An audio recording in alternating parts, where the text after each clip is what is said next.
Tata ọ nwere akụkọ nchọ ịkọ gbasara agụ na ewu.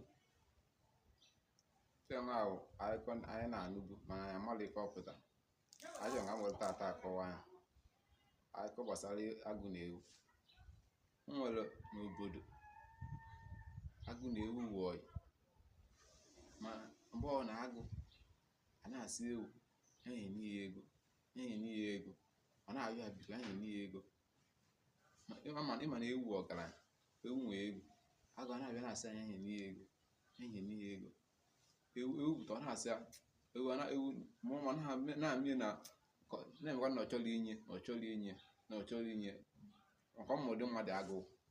Maka ndị Igbo na-asị na agụ emeta ọyị, na agụ awụrụ ezigbo mmadụ. Ewu na-eme na ọ chọrọ inye agụ ekatazi anya sị agụ na ekatazi okwu ebe sị ọhịa mụ na ya wụzi